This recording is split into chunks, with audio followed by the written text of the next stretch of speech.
O rádio é uma mídia de grande alcance no Brasil. Sua história está intrínseca ao próprio país, não apenas por sua construção popular, mas também como grande meio difusor de cultura, entretenimento e informação. Desde o início da propagação da radiodifusão brasileira até então, vários fatos significativos ocorreram para que, finalmente, o rádio se consolidasse como importante veículo de comunicação de massa. Esse trabalho busca resgatar a memória do rádio no Brasil, abordando desde sua difusão da década de 20 à década de 40, percorrendo o desenvolvimento do módulo educativo e cultural ao módulo comercial e de radiojornalismo. Surge a primeira demonstração pública de rádio no país na década de 1922 e, devido ao seu sucesso, no ano seguinte é instalada a primeira emissora de rádio brasileira, a Rádio Sociedade do Rio de Janeiro, na propriedade do cientista Henrique Morizzi e o escritor e antropólogo Edgar Roquette. Ambos viam no rádio a possibilidade de elevar o nível cultural do país, contendo nas sessões entrevistas e palestras de vários intelectuais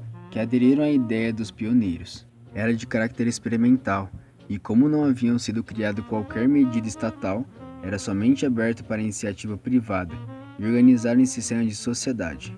Então continha na programação literatura, lições de português, história e geografia. Além disso, haviam óperas, conferências e músicas clássicas que agradavam a elite e, por ser para a elite, consequentemente não atingiam a camada popular. Nesta década, houve pouco desenvolvimento da radiodifusão, devido ao alto custo de investimento, à incerteza do retorno e à instabilidade política do governo republicano, representado pelo presidente Arthur Bernardes. A história do rádio de Ribeirão Preto confunde-se com a história do rádio brasileiro e tem início na década de 20, quando a cidade experimentava uma onda desenvolvimentista proporcionada pela exportação de café. Através dos jornais, os ribeirão-pretanos foram informados sobre um novo veículo de comunicação que surgia nos Estados Unidos e na Europa, o rádio. Isso aconteceu quando um grupo de cidadãos que estudava e discutia a telegrafia e a radiotelegrafia resolveram intensificar suas reuniões, dessa vez para aprofundar seus conhecimentos sobre a radiofusão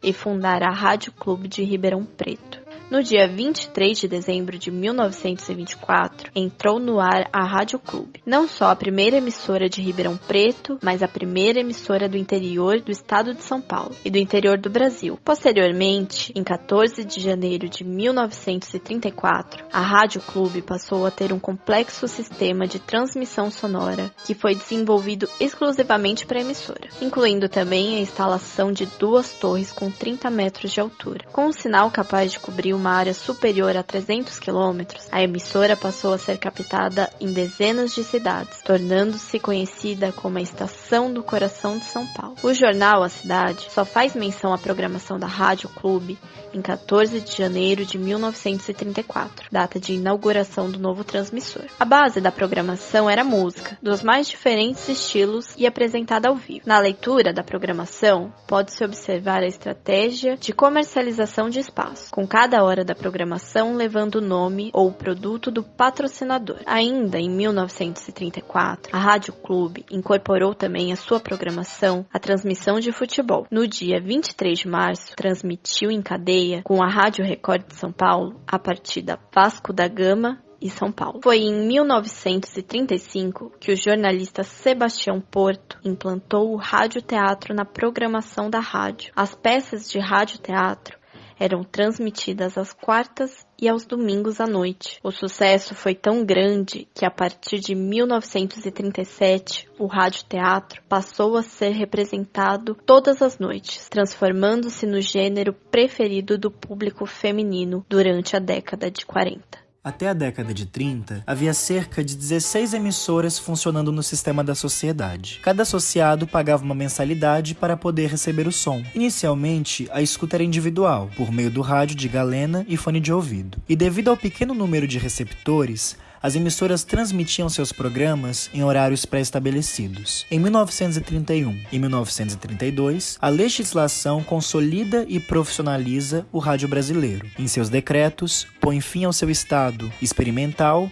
amadorístico, erudito e instrutivo, o transformando em um meio de lazer e diversão popular. O rádio passa então a ser coletivo. Também é importante dizer que o decreto de 1932 permite que os rádios façam propaganda comercial por meio de dissertações que podem durar no mínimo 30 segundos. Nesse mesmo ano, Getúlio Vargas passa a fazer uso desse meio de comunicação para difundir o projeto político-pedagógico do Estado Novo, repassando a imagem de uma sociedade unida e harmônica, sem divisões ou conflitos sociais. Vargas segue o modelo de propaganda, fazendo uso das 3 poderosas armas ideológicas: o jornalismo, o rádio e o cinema. Assim manipula-os usando ao seu favor de acordo com suas estratégias e exercício do poder. A música popular se propaga e a partir de um certo momento, os estúdios abrem-se ao público criando o auditório, pois os mesmos já não se contentam em ouvir seus artistas favoritos, como também querem vê-los. As emissoras empenham-se em produzir programas populares, são lançados diversos artistas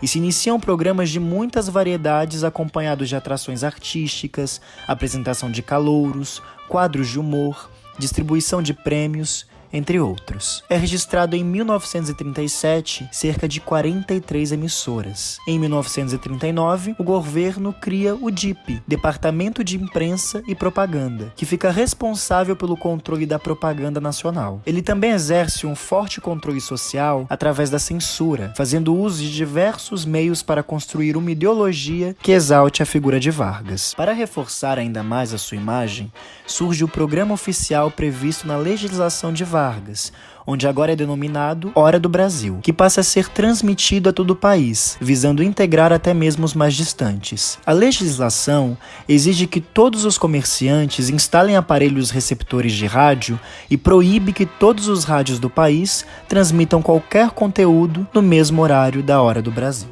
Até o início dos anos de 1950, apesar de uma sociedade de consumo ser um fenômeno ainda muito pequeno no país, a cultura de massa já era um fato na sociedade brasileira, ancorada num público urbano em rápido crescimento. Desde a segunda metade da década de 1940, registraram-se uma intensificação do movimento de urbanização e modernização, que só faria se acelerar nos anos seguintes, transformando as grandes cidades em palco de expansão no meio de comunicação. Por influência das agências de publicidade norte-americanas, o rádio começa a ser visto como um veículo de comunicação, capaz de atrair clientes e vender produtos. O advento da publicidade faz com que as emissoras disputem o mercado e por isso organiza-se em empresa, levando em conta o status da emissora, sua popularidade e o desenvolvimento técnico. Apesar das limitações técnicas de cada uma, cada emissora possui como objetivo melhorar a qualidade de som e ampliar o seu alcance. O desenvolvimento dessa nova linha de propaganda se intensificou e as mensagens comerciais transformaram no principal fonte de recurso das rádios. A concessão de canais ajudava a reforçar a exploração comercial do rádio. A publicidade também influenciou a introdução do jornalismo radiofônico